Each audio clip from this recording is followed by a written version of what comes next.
A couple of intriguing Red Sox arms are now a bit closer to Major League Baseball.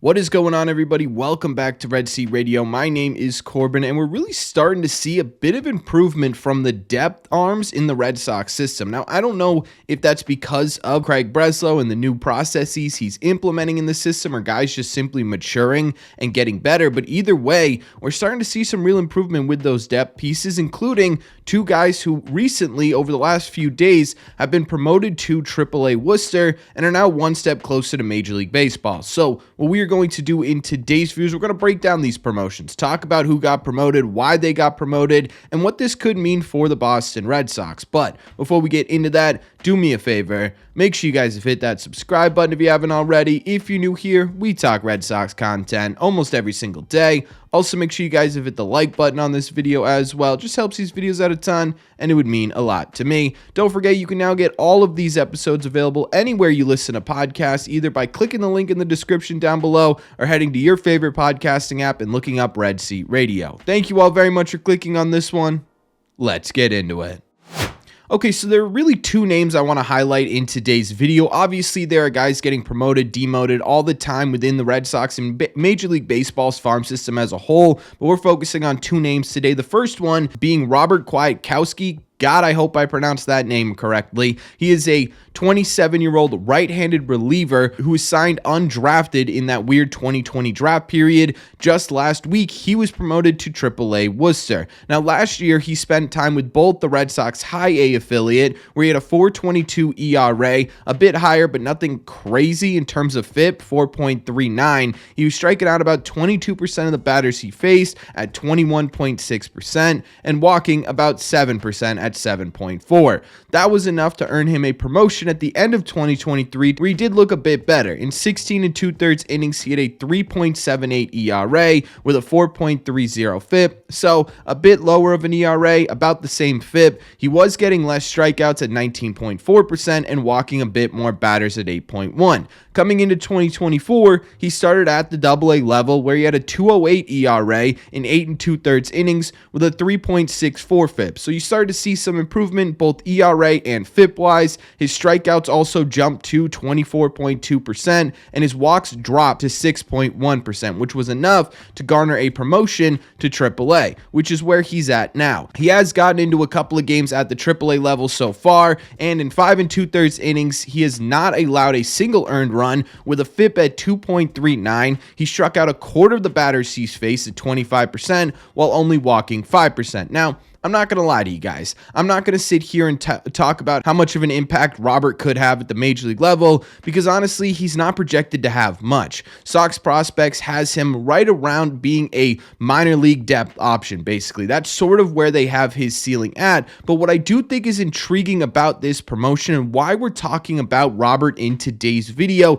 is because of what it could mean for the system as a whole. Robert is a great example of someone whose ceiling really wasn't all that high, even coming into the Red Sox organization, right? He was always sort of profiled out as this sort of depth piece for the Boston Red Sox, a guy who, hey, we're down 3 relievers in the bullpen. We need to get some bodies up here just to give us innings. Let's call on Robert type of player. But what I find fascinating about this is since Craig Breslow has joined the organization, since he's sort of taken a new outlook on what pitching should look like within the Red Sox system as a whole, guys like Robert are seeing a bit of an increase in production. You take a look at what he was able to do last year compared to what he was able to do this year, and yes, it's a smaller sample size, and we'll see how this ultimately plays out. There's a big difference here in both his strikeout rates and the amount of runs he's allowing. They're also walking a whole lot less batters. So the reason he's in this video today is mainly because of the example he provides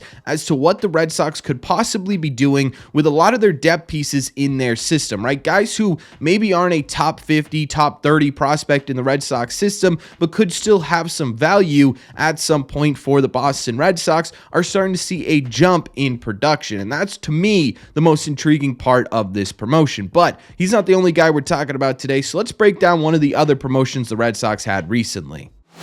The other pitcher I want to highlight was actually just promoted last night. It was announced by Beyond the Monster, a great place to get your Red Sox minor league news. They do a fantastic job covering the system, but that's not the point of this video. The point here, and the second guy I want to talk about, is Ryan Zeferjahn. And God, I hope I pronounced that last name correctly too. You guys know I'm not good with names, so that may or may not be his last name. I'll put the actual spelling on the screen. You guys figure it out for yourselves. He is a 26-year-old right-handed reliever who was drafted in the 3rd round of the 2019 draft by the Boston Red Sox. So he stuck in with the Red Sox throughout his minor league career. He was a part of that kind of poorly looking 2019 draft now that we can look back on it. Now, unlike Robert, this is a guy who could actually make a big impact at the major league level. And I'm not talking about being a bullpen ace or anything, but having a legitimate everyday role at some point. He spent last year at the AA level, where in 43 innings, he had a 5.02 ERA and a 5.44 FIP, which was mainly as high as it was because he was walking close to 20% of the batters he faced at AA, sitting at 19.6%.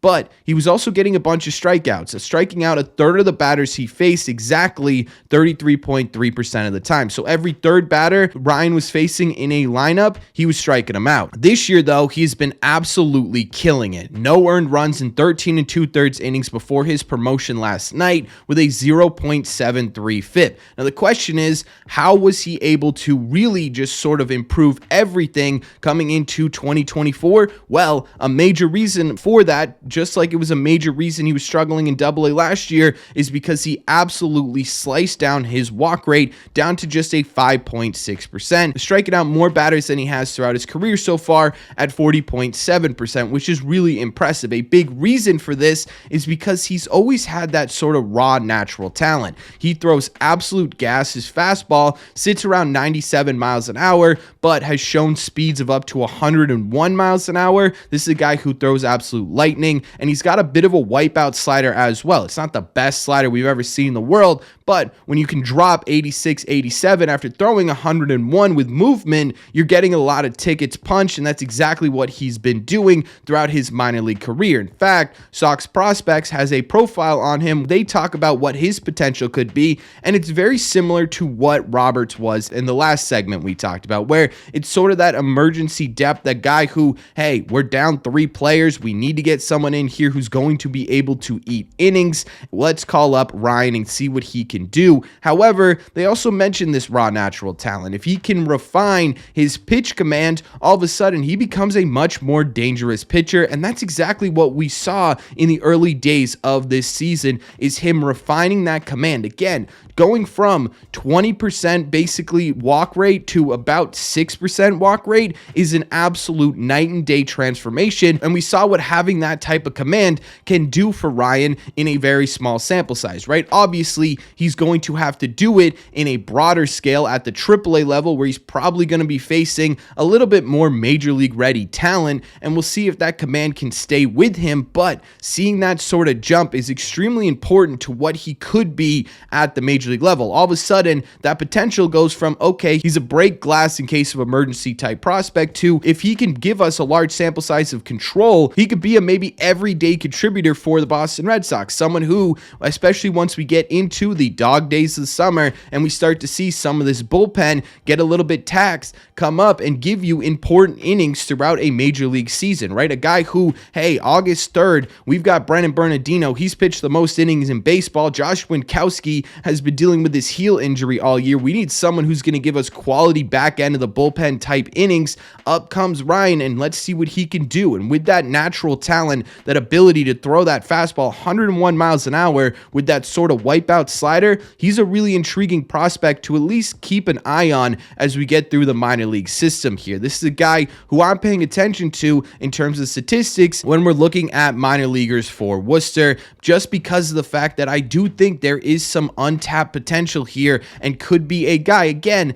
that we see at the major league level. Overall, when you look at both of these promotions as a whole, again, they're not the headline-making, flashiest moves the Red Sox could make, and they're probably not going to be the most exciting promotions the Red Sox have this year. At least, I hope they're not the most exciting promotions the Red Sox have this this year. But again, I think they're a really, really intriguing promotion because of what it points to overall when we're talking about the Red Sox new outlook on pitching as a whole. If the Red Sox are able to take guys like this who were originally projected to be these sort of break glass in case of emergency type relievers and turn them into even a little bit more than that, it could do absolute wonders for this Red Sox system. One, because imagine what this means for guys who are projected to be impact players at the big league level. Players like Luis Guerrero in the bullpen or Richard Fitz in the rotation, guys who are trying to make that next step. What does that pitching outlook look like in terms of how it's affecting them if it's able to do this to guys like Ryan and Robert? The other thing too is that this is extremely important for a major league team's success. Over the past couple of years,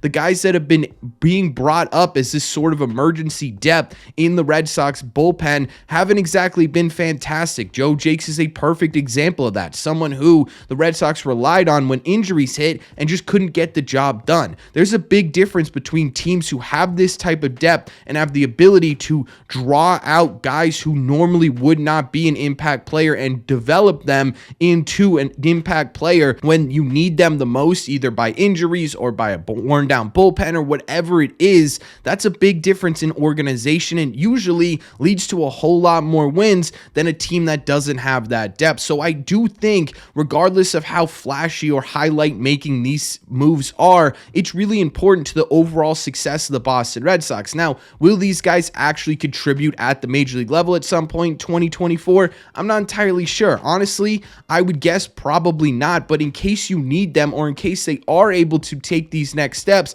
that we talked about with this new sort of outlook on pitching, if the time does come and they do end up coming up, hopefully this is an indication that they're able to provide some value for this major league team. And that's the main reason to me why I'm really fascinated by these promotions, but that's just my opinion. So let me know in the comment section down below, what do you think of these? Do you care at all about these promotions? Are you at least a little interested in why they were promoted and what this means for the system? Or are you on the total opposite end where you don't like these promotions at all? Let me know all your thoughts on these promotions in the comment section down below. As always, if you made it to the end of this video, do me a favor. Make sure you guys hit that subscribe button. Like I said in the intro, we talk Sox almost every single day. Plus, you made it to the end here, you might as well sub. You also might as well hit that like button as well. Just helps these videos out a ton and would mean a lot to me. Don't forget, always available on Spotify, Apple Podcasts, wherever you get podcasts. Link is in the description down below, or you can head to your favorite app and look up Red Seat Radio. Thank you all very much for clicking on this one, and I will see you in the Red Seats.